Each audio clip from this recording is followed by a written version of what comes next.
Let me start off with the obvious. All narcissists are abusers, but not all abusers are narcissists. And for every narcissist, there is a tool of manipulation that they lean heavily on more than others. Like, you notice how we all have the same experience, but we were dealing with different people. That's how you know that there's an entity behind it. But one weapon that can be used is the main weapon that we see in the Cassie Diddy saga. Many people who cannot understand Cassie's decision making and the back and forth, right? And unless you have dealt with the narc, we understand exactly what was going on. I mean, it just was all over the place. I mean, you see it with the timeline, the text messages, all of that. And what's really unfortunate, but there's still a very strong soul tie there. And it makes a lot of sense. One of the weapons that narcissists, a lot of them lean heavy on, magic. Because this generation is so serious into perversion, need to warn and sound the alarm about what the consequences are. Let me tell you something right now. And two things for sure. If you are a woman, some men's is a snickle. Some women's, you are burying your destiny. It's not everybody you can sleep with. You have to know that there are agents of chaos amongst us. Like, at this point, you have to know this. We can all agree narcs are essentially witches and warlocks. They are agents of chaos. That is why confusion is their sounding board. Chaos is the way they live their life. If everything around them is not chaotic, they don't feel okay.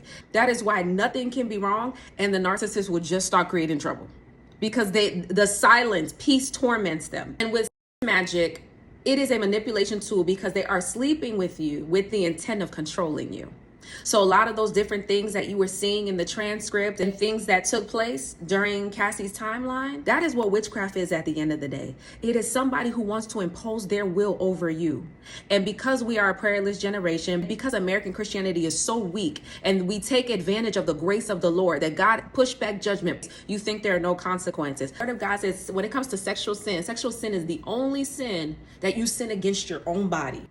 And there are two types of agents. A, they are very conscious of what they're doing, which I believe Diddy was. And there's B, those who are not conscious. Sometimes the unconscious ones are people because of their background, because where they're from, because of maybe some trauma that they have gone through earlier. The enemy is always looking for an opening. So that's why when you see somebody who's very hyper, they gotta be with everything. They don't care if it's a man, vegetables, like they don't care, they're all over the place.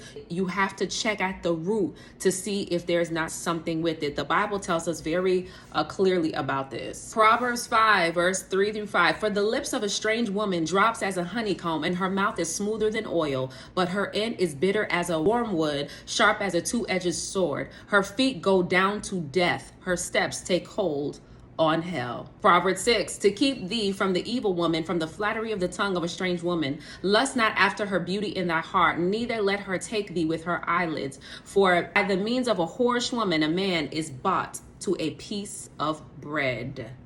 2 Timothy 3 verses 5-7, having a form of godliness, but denying the power thereof, from such turn away. For of this sort are they creep into houses and lead captive silly women laden with sins, led away with diverse lusts, ever learning and never able to come to the knowledge of the truth. Even though these two scriptures, Proverbs and the 2 Timothy scriptures, are both very different, but the underlying theme is the same. Both are talking about elements of control and manipulation. And so, as I previously stated, there's two levels. There's one who are very conscious and those who are unconscious. I'm going to try to talk about this, but not be very graphic.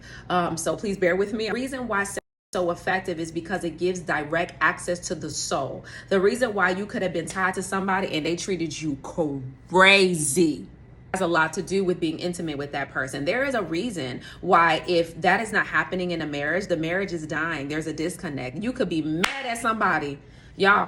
Y'all cool, Ken? Like, it's okay? It's because sex is to reinforce covenant. It's to reinforce those soul ties. And so that is why it was never God's desire for us to operate outside of the guidelines which he gives us, which is in the context of marriage. Now, a lot of people tell you that's not possible. They have needs. They have this and that. If you like soul ties, then that's your business. But for those who are trying to walk in freedom, this video is for you. A really great example of sex magic, in my personal opinion, is Delilah and Samson. The thing about Samson that's really interesting, it's not that he didn't know that Delilah was an aberration. It is not that he didn't know that Delilah was a Philistine. He knew it and he liked it because there was something on the inside of him that was drawn to that woman like a magnet. Not the first time Samson was with a Philistine woman that the Bible records. I believe there was many others. But for the first one that he was married to, he got away with it. This second one, baby, the enemy made sure they studied Samson. They knew his likes and his dislikes, and they set a destiny assassin in the form of a woman. Look at the trajectory of Samson's life from the time he was with Delilah. Look at the end. Was God able to still somewhat use Samson at the end? Absolutely, but it was not the level to which God had in mind for him. In the end, in order for justice to come, the whole temple collapsed with him in it.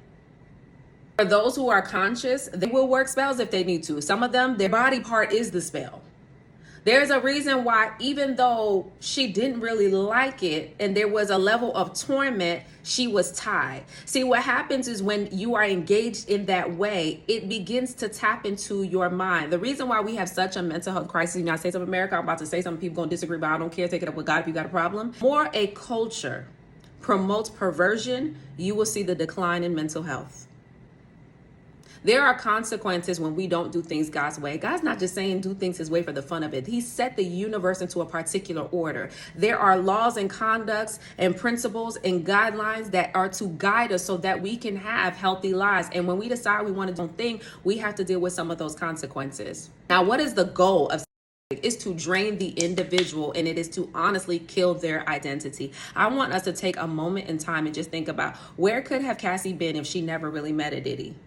They always talk about how overnight sensations are technically like 10 years. There are many people, they have been working industry for many years and they may not have had like high level stardom, but they've been able to accomplish something and still their agency was intact. I think one of the saddest things Cassie said was that, well, they asked her something about the money. I'm paraphrasing. If you could do it all over again, would you do it even though you got this money? She said, if my agency was more important, her agency is the person, her wholeness. That was sad. I also want to take a step further. I talked a little bit about it before. I'm going to go on it behind reasons why I believe that Diddy's very conscious. There have been many rumors for many years, but you can see the darkness on his outer appearance. Like, it's not just age. You can see that there's possession. You give me Luciferian. It's given not one little bit of Holy Ghost with you. You can't step foot inside a church, a real church, without it catching fire. That's what it's giving. It's a known fact that he dabbles in the occult. Some of the most wicked people who dabble in the occult, they all will say that the highest tool, because if they can gain access to a person, again, they have access to their soul. They can establish a soul tie. So what is your soul? Your mind, your will, and emotions. And there's something about abuse. There's something about trauma. What it does is it fragments the soul. You can break something into pieces. You have more control over it. That is the purpose for it. And so I wanted to provide some context as to what was really going on spiritually in this situation. We always need to look at everything through two lenses: what is happening before us and what is happening spiritually that's influencing what we see in front of us. So the girl has gone through a lot. And I'm going to say this, it also deals with your very desire to want to be free. Cassie was bonded with this man. That's what a trauma bond is. She was bonded to this man. She loved him. She wanted that situation to work. If you're with somebody from a very young age and they have so many years on you, I know people say age ain't nothing but a number, but look at the person who wrote that song and what they meant by that. That's number one. And number two, there's a weird power dynamic that's always going to shift things to out of play.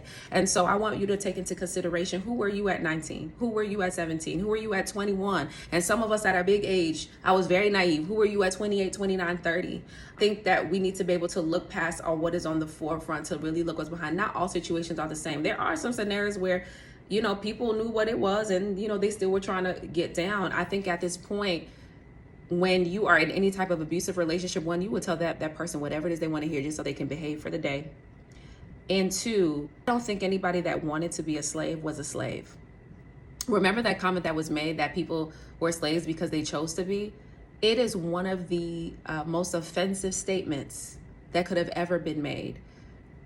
I'm sure that people did the best that they could to serve their slave masters or pick cotton and all these things, but I don't think many people wanted to be. There are a lot of people who had the opportunity for freedom, but because of the fear, the mind control, they don't even know what freedom is. They don't know anybody who's ever been free in their life. They think that it is just some legend, is just some mystical reality. Everybody doesn't go for that. And so when you're trying to break free, right? And I think many of you, those who experience narcissistic abuse, the first level of deliverance is the mere desire to want to be free. Sometimes somebody could have tapped into that mind so hard that freedom does not even seem like it could be a possible reality. That's when you're dealing with high level bondage. And so I just wanted to take some time and talk about that so that we can have some grace for some people. People are fighting some demons with no faces.